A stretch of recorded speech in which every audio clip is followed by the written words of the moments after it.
All right, 2005 E&M number 2. We have a circuit with an ideal battery, 2 resistors, an inductor, and a switch. And R2 and the inductor are in parallel. There are unfortunately also no numbers. So this will be a symbolic problem. All right. Determine the current through resistor 1 immediately after the switch is closed. Okay, the way inductors work is they don't like change.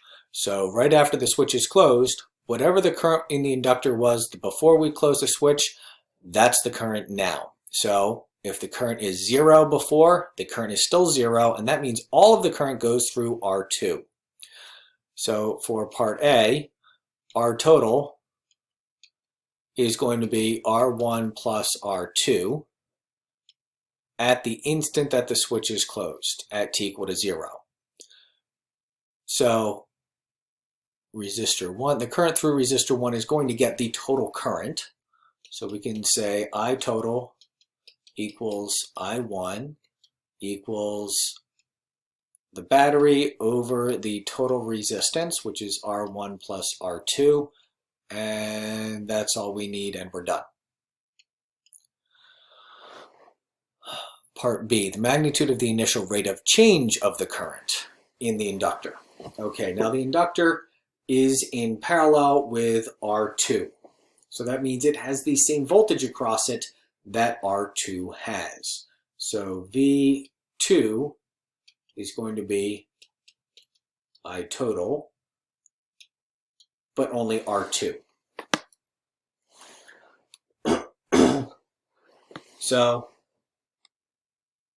we're going to have, for V2, this will be battery over R1 plus R2 times R2. That's the voltage drop across R2. That's also going to be the voltage drop across the inductor. So for the inductor, VL, remember, is minus L di dt. And they have a very nice word here called magnitude, which means we can ignore the minus sign for right now. So L di dt is going to be equal to, remember, V2 and VL are the same because they are in parallel. The voltage drop here, which is battery over total resistance times R2. And if we want just di dt, we can divide both sides by L, 1 over L, and there we go. We get the rate of change of current in the inductor at time t equal to 0. C, a long time after the switch has been closed. Now, a long time after the switch has been closed, the current through the inductor has reached its maximum, and it now acts just like a wire. So all of the current is going to be going through this branch on the right, and there's going to be no current through R2. So that reduces our current. If you take a look back up at part A, we have I total is the battery over the total resistance. Our total resistance is now just R1. So I total is going to be battery over just R1, and that will be the total current through the circuit, keeping in mind that the current through R2 is going to drop to 0 at that point. Okay, sketch a graph of the current through the battery as a function of time. All right, so through the battery tells us that we're looking at the total current.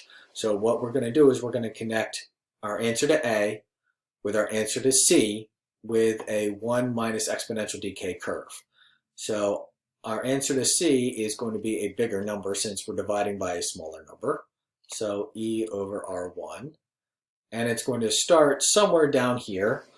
They don't really tell us how far down. They don't give us relative values. And it doesn't matter. It's somewhere down here, but it's not 0. E over R1 plus R2. And we're going to have an upside down exponential decay curve that will approach the asymptote but never cross it.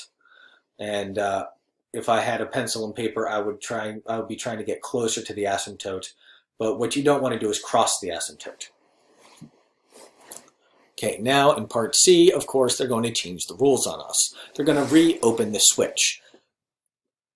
So after it has reached steady state, which means the current in the circuit is I total E over R1. That's the current that we're going to play with. The current from part A is done. What's the voltage across resistor 2 just after the switch is opened? All right, once again, we come back to our basic idea in part B, which is right here. The voltage drop across R2 is the same as what's going on in the inductor.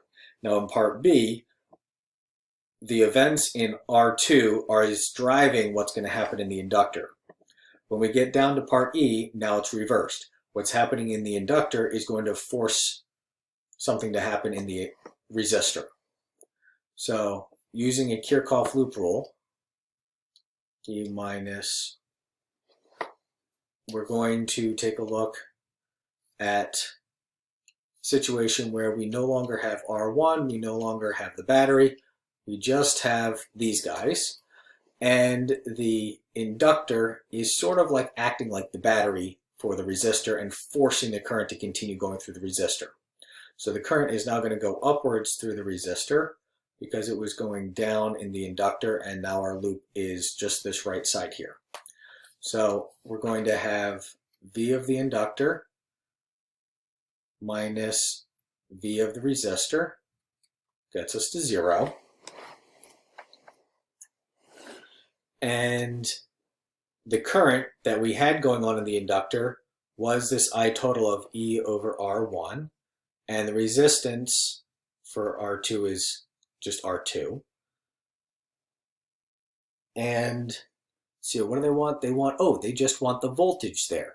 So the voltage across the inductor is going to be this description here. So voltage across the inductor is going to be voltage across the resistor, which is E over R1 times R2. They're still the same. They've just been changed a little bit by the fact that the current has been built up, and the current is what we found in part C.